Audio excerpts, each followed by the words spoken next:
My parents canceled my wedding to pay for my sister's third divorce, so I eloped and didn't tell them. 2 weeks before my wedding, I was addressing invitations when Mom called with news that made my blood run cold. "Honey, we need to talk about the wedding budget," she said in that careful tone that meant disaster was coming. Dad got on speakerphone. "Your sister needs help with her divorce lawyer. The custody battle is getting expensive." My sister Paige was divorcing husband number 3, a tech millionaire she'd married 18 months ago. She'd already burned through 2 previous divorces, each more dramatic than the last. The first involved a cheating scandal that made local news. The second ended when she threw his golf clubs off their penthouse balcony. "How much are we talking about?" I asked, though I already knew this would end with my wedding fund being emptied. "About 60,000, Dad said. She needs the best representation money can buy." My wedding budget was 62,000, the exact amount they'd promised me since I was 16. "What about my wedding?" I whispered. "Paige is family," Mom said. "She needs us right now. You and Dylan can have a small ceremony instead. Something intimate." Small ceremony meant courthouse wedding. No reception, no flowers, no photographer. It meant watching Paige get a third chance at happiness while mine got reduced to paperwork. "But she's had 3 weddings already," I said. "This is my first. Divorces are expensive, honey. Weddings are just one day." I hung up and stared at the invitations scattered across my kitchen table. 200 people expecting to celebrate with us in 14 days. The venue booked, the dress altered, the flowers ordered. Dylan came home from work to find me crying over the invitation samples, mascara streaking down my cheeks. "What happened?" he asked, immediately dropping his briefcase and sitting beside me on the floor. When I explained the phone call through broken sobs, his face went through several emotions: confusion, disbelief, anger, before settling on quiet rage. "So let me get this straight," he said slowly, his voice dangerously calm. "Your parents are funding your sister's third divorce with the money they promised for our wedding?" I nodded miserably. "And they just expect you to accept a courthouse wedding instead? After 3 years of planning? After we sent save the dates to 200 people? That's about right," I managed to croak. Dylan stood up and started pacing our living room, running his hands through his hair. After 5 minutes, he stopped and looked at me with a strange smile. "You know what? Let's do it." "Do what?" "Let's elope. Tomorrow? Las Vegas? Elvis Chapel? The whole ridiculous thing. Are you serious?" "Dead serious."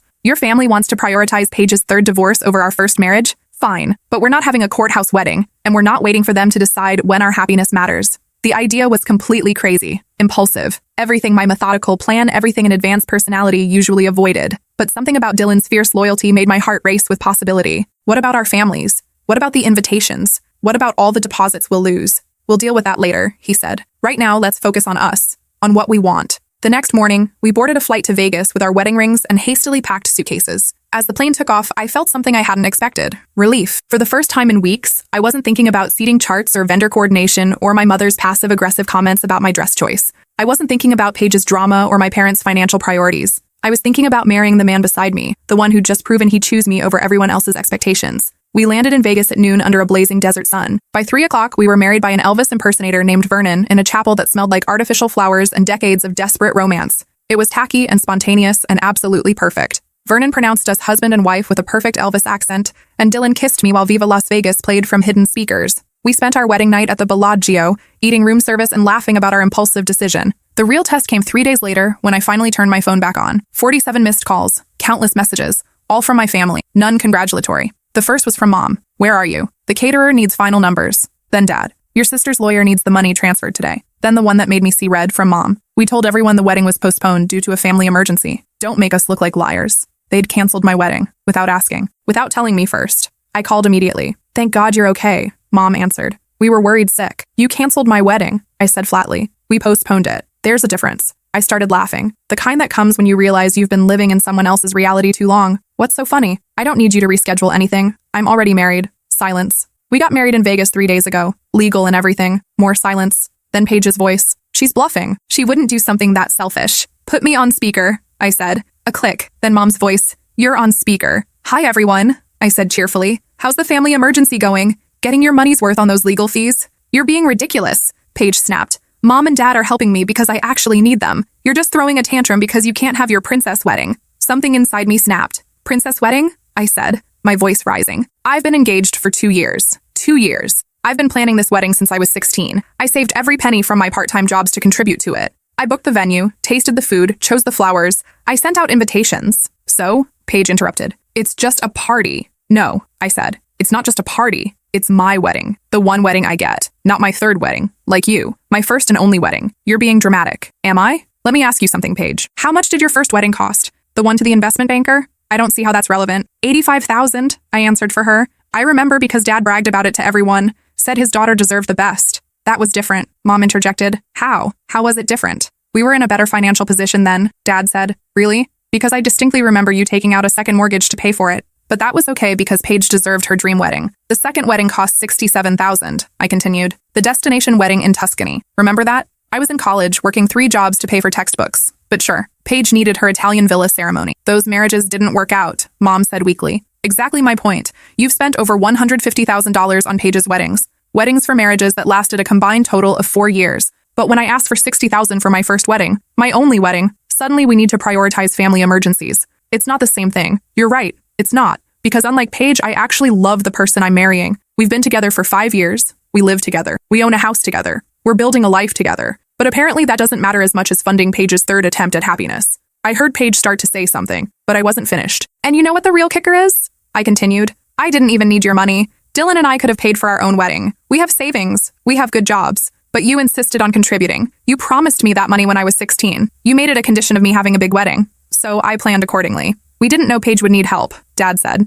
Paige always needs help, I shot back. This is what she does. She makes dramatic choices, burns everything down, then comes running home for money to clean up the mess. And you enable it every single time. She's going through a difficult time. When isn't she going through a difficult time? She's 32 years old and has never supported herself. Not once. Even between marriages, she moves back home and lets you pay for her lifestyle. That's not true, Paige protested. Really? What job do you have right now? Silence. What job have you ever had that lasted longer than 6 months? I'm focusing on my personal growth right now. Personal growth, I repeated. Is that what we're calling unemployment now? You don't understand what I've been through, Paige said, her voice getting whiny. I understand perfectly. You married a rich man for his money, cheated on him, got caught, and now you're trying to take half his assets in the divorce. The same pattern you followed with husband number 2. That's not what happened. Then enlighten me. What happened? We grew apart. You grew apart, or you grew bored and started sleeping with your yoga instructor. How did you know about— Mom started, then stopped. About the yoga instructor? I finished. Because nothing is ever private in this family. Nothing except what matters to me, apparently. Look, Dad said, trying to regain control. What's done is done. You're married now. Congratulations. But we still need to help your sister through this difficult time. And I need to help myself through the difficult time of having parents who prioritize their problem child over their stable child, I replied. But unlike Paige, I don't expect you to fund my emotional recovery. What's that supposed to mean? It means I'm done. I'm done being the backup plan. I'm done being the reliable one who doesn't cause drama so I don't get attention. I'm done being overlooked every time Paige creates a crisis. You're not being overlooked, Mom said. Really? When's the last time you called me just to see how I was doing? When's the last time you asked about my job, my relationship, my life? When's the last time you prioritized something I needed over something Paige wanted? Silence. That's what I thought. We love you both equally, Dad said. No, you don't. You love Paige desperately and me conditionally. You love her chaos and my stability. But love isn't the same thing as respect. And you've never respected me enough to put my needs first. Not once. That's not fair, Mom whispered. Isn't it? Let me ask you something. If I had called you 3 weeks ago and said I was getting divorced, needed $60,000 for lawyers, and could you cancel Paige's wedding to help me? What would you have said? Silent. You would have said I needed to be responsible for my own choices. You would have said I shouldn't have gotten married if I couldn't handle the consequences. You would have said Paige's wedding was already planned and it wouldn't be fair to disappoint her guests. The silence stretched for nearly 30 seconds. Finally, Dad cleared his throat. So what happens now? Now nothing happens. Dylan and I are married. We're happy. We're building our life together without your input or your money. What about family dinners? Holidays? What about them? Will you be coming? Will Paige be there? Yes. Then probably not. You can't avoid your sister forever. Watch me. This is ridiculous, Paige interjected. You're destroying our family over money. I'm not destroying anything. I'm protecting myself from a family that's already shown me where I rank in their priorities. We're your parents, Mom said. We deserve better than this. You're right. You deserve better than this. You deserve to deal with Paige's drama without me as a backup plan. You deserve to handle her crises without me as a safety net. You deserve to fund her mistakes without my stability to fall back on. I paused, letting that sink in. And I deserve better too. I deserve parents who celebrate my happiness instead of sacrificing it for my sister's convenience. I deserve a family that values my milestone moments. I deserve to be someone's first priority instead of everyone's last resort. The conversation ended shortly after that. No apologies, no acknowledgement, no promises to do better. Just defensive justifications and guilt trips about tearing the family apart. The days following that phone call were a blur of vendor cancellations and guest notifications. Dylan handled most of it while I processed what had just happened. Our florist was understanding but kept our deposit. The venue was less sympathetic. We lost the full amount. The photographer offered to do an engagement shoot instead, which felt absurd given we were already married. The hardest part was calling my best friend Miranda, who was supposed to be my maid of honor. I can't believe they actually did this to you, she said when I explained. I mean, I can believe it because I know your family, but still. The audacity. Are you mad that I eloped without you? Are you kidding? I'm proud of you. You finally chose yourself over their dysfunction. That conversation meant more to me than any family approval ever could. 3 months later, I heard through my aunt that Paige had lost the custody battle and most of her settlement to legal fees. The $60,000 had bought her exactly nothing except a prolonged court battle that ended with her ex-husband getting primary custody and her receiving minimal alimony. She'd moved back home within a week. Again, my aunt, Mom's sister Carol, called me directly with the news. "Your parents are beside themselves," she said. "The legal bills keep coming even though the case is over. Paige is back in her childhood bedroom acting like she's 16 again. How are they handling it financially? Not well. They're talking about taking out another loan against the house. Your father's talking about delaying retirement by 5 years." I felt a moment of sympathy, then remembered my canceled wedding. And Paige? Already online dating. She told your mother she needs to find someone who appreciates her for who she is. 6 months after that, she was engaged to her divorce lawyer, a man named Richard who was 20 years older and specialized in high-conflict divorces. He had 3 ex-wives of his own, which should have been a red flag, but apparently wasn't. Mom called to tell me about the engagement, her voice carefully neutral. "Paige is engaged again," she said without preamble. "To Richard, her lawyer. They're planning a small ceremony this fall." "How small?" I asked, though I already suspected the answer. "About 100 people. Nothing too elaborate. She's learned from her mistakes." "And you're paying for it?" "We're contributing what we can. Richard is helping too, of course." "Of course he is. How much is your contribution?" "That's not really your concern anymore, is it?" "I guess not." "Congratulations to the happy couple." She seemed genuinely confused when I declined the invitation that arrived 2 weeks later. "But she's your sister," Mom said when she called about my RSVP. "This could be a chance for you two to reconnect." "I'm not interested in reconnecting with someone who thinks my wedding was less important than her divorce," I replied. "That was almost a year ago. Can't you move past it? Can she move past thinking the world revolves around her drama?"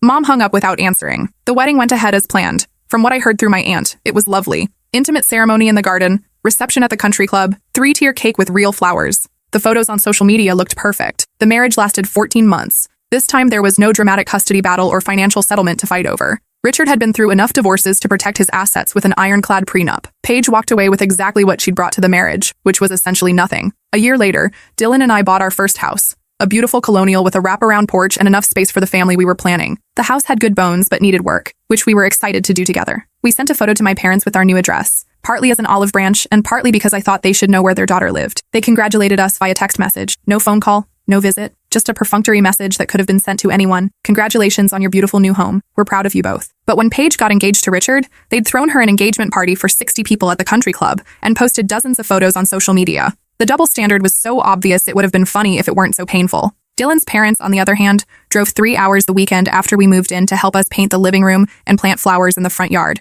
His mother brought homemade cookies and his father fixed our leaky bathroom faucet without being asked. This is what supportive family looks like, I thought as we sat on our new front porch that evening, exhausted but happy. 2 years after our Vegas wedding, Dylan and I had our first child, a daughter we named Grace, after my grandmother who'd always believed I could accomplish anything I set my mind to. My parents found out about her birth through Facebook because I'd stopped calling them with personal news months earlier. They sent flowers to the hospital with a card that said, "Congratulations on your beautiful family. We can't wait to meet our granddaughter." It was signed by both of them, but I recognized Mom's handwriting. They met Grace when she was 3 months old, during a brief visit that I arranged more out of obligation than desire. They cooed over her appropriately and took photos, but the interaction felt awkward and formal. More like distant relatives meeting a baby than grandparents bonding with their first grandchild. Mom kept trying to give me parenting advice I hadn't asked for, while Dad seemed uncomfortable holding Grace, as if he'd forgotten how to interact with babies. "You're so natural with her," Mom said, watching me nurse Grace. "I was terrible at breastfeeding with you girls. Had to switch to formula after a few weeks." It was the most personal thing she'd shared with me in years, and I felt a flicker of hope that maybe we could build something new. But then she added,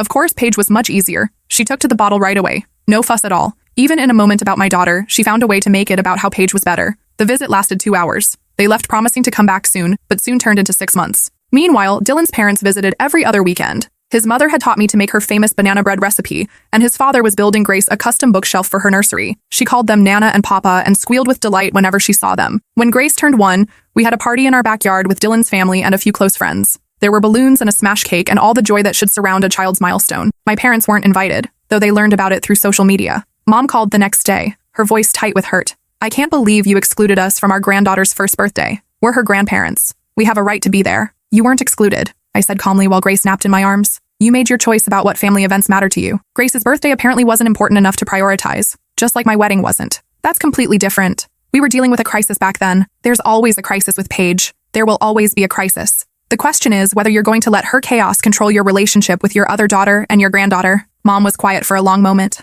"I miss you," she said finally. "I miss having you in our lives. I miss the parents I thought I had," I replied. "The ones who would have been proud to see me marry a good man. The ones who would have celebrated my happiness instead of sacrificing it for convenience." "We could try to repair this," she said. We could work through this as a family. Could you prioritize Grace's second birthday over whatever crisis Paige is having next year? Silence. Could you visit your granddaughter regularly without needing a special reason? More silence. Could you call me once a week just to talk about my life? Not because you need something or want to share news about Paige? I don't know, Mom admitted. Then we can't repair it, I said, because repair requires change, and change requires prioritizing differently than you have for 30 years. Around this time, Paige had started dating her personal trainer, a 24-year-old named Brett, who was clearly more interested in her trust fund than her personality. She'd been posting photos of expensive dinners and weekend trips that she obviously wasn't paying for herself. My Aunt Carol filled me in on the details during one of our regular phone calls. She's talking about marriage already, Carol said. Poor boy doesn't know what he's getting into. What about Mom and Dad? How are they handling this? They're just happy she seems settled. Though I think your father is nervous about funding another wedding. He should be. She's already showing your mother pictures of venues. Nothing too expensive, she says, but you know how that goes. I did know. Paige's idea of not too expensive was still more than most people made in a year. 3 months later, Paige announced her engagement to Brett on social media with a photo of a massive diamond ring and a caption about finding her soulmate. Mom called to share the news, her voice carefully cheerful. Paige is engaged again. To Brett, her trainer. They're planning a destination wedding in Hawaii. How nice for them. We're hoping you might consider attending. It could be a chance for the family to come together. Will you be paying for this one too? We're contributing what we can, she said defensively. How much is your contribution this time? That's between us and Paige. Of course it is. She seemed hurt when I declined the wedding invitation, but not surprised. The destination wedding in Hawaii cost $43,000, not including travel expenses for the immediate family. My parents mortgaged their retirement to pay for their portion. The marriage lasted 18 months. This time, Brett left Paige for someone closer to his own age, a fellow trainer at the gym where they'd met. Paige was devastated, not because she'd lost the love of her life, but because she'd been publicly humiliated. There was no dramatic legal battle this time. Brett hadn't accumulated enough assets to make divorce proceedings worthwhile, and Paige's pride was too wounded to fight for alimony from someone who'd rejected her. She moved back home for the 4th time, turning my childhood bedroom back into her personal retreat center, complete with crystals and vision boards about manifesting her perfect life. Now Grace is 3 years old and speaks in complete sentences, asking thoughtful questions about everything from why flowers need water to where babies come from. She's curious and confident and secure in the knowledge that she's unconditionally loved. We're expecting our second child, a son we plan to name after Dylan's grandfather. When he's born, he'll be surrounded by people who choose to be present for his milestones, not people who show up when it's convenient. Grace has met my parents 5 times in her 3 years. She doesn't ask about them or wonder why Nana and Papa, Dylan's parents, visit so much more often. To her, Dylan's family is just family, and my parents are people who occasionally send birthday cards. Sometimes I feel sad that she'll never have the relationship with my parents that I'd imagined, but then I watch her with Dylan's family, comfortable and loved and completely secure, and I realize she's not missing anything at all. She's learning what healthy family relationships look like. She's growing up knowing that love doesn't come with conditions or competition. She's seeing what it means to be truly prioritized by the people who matter. Last month, Paige started dating her life coach, a man named Phoenix who charges $300 an hour to help people align their chakras with their financial goals. She's been posting photos of meditation retreats and crystal healing sessions that she's obviously not paying for. My Aunt Carol keeps me updated, though I've stopped asking for details. Your parents are worried about this one, she told me during our last conversation. Phoenix has some interesting ideas about money being an energy that needs to flow freely, meaning he thinks Paige should give him hers. That's about the size of it. But you know your sister. She's convinced he's her twin flame or some such nonsense. I don't doubt it. They're already talking about a commitment ceremony, not a legal marriage, but something to honor their spiritual connection. Of course they are. I've stopped expecting my parents to learn from their mistakes. The pattern is too ingrained, the enabling too automatic. They'll fund whatever Paige needs because that's what they've always done, and admitting it was wrong would mean acknowledging how much they've lost. Sometimes I wonder if they think about Grace and the son I'm carrying, if they regret choosing Paige's endless drama over their stable daughter and grandchildren, if they realize what they've sacrificed for someone who's never once said thank you or changed her behavior. But then I remember the relief I felt on that plane to Vegas. The joy of marrying someone who put me first without hesitation. The peace of building a life with people who value consistency over chaos. And I realize I stopped needing their approval the moment Vernon pronounced us husband and wife. Some people spend their entire lives trying to win their parents' love, adjusting their dreams and compromising their happiness in the hope that this time, finally, they'll be the priority. I spent 30 minutes in a Vegas chapel learning that I never needed their validation in the first place. The people who matter, Dylan, Grace, our son on the way, my chosen family, they see me clearly and love me consistently. They celebrate my successes without needing a crisis to motivate them. They show up for my happiness because they want to, not because they have to. That's what real family looks like, and I wouldn't trade it for all the wedding funds or conditional love in the world. Last week, I got a text from Mom. Paige and Phoenix are planning their commitment ceremony for next summer. It'll be small, she wrote, just immediate family. I hope you'll consider coming. I deleted the message without responding. Some bridges aren't worth rebuilding, especially when the other side is still burning down everything good that tries to cross it. My family now consists of people who choose me every day, not people who remember I exist when it's convenient. Grace will grow up knowing what that feels like. So will her brother. And that's worth more than any wedding my parents could have funded.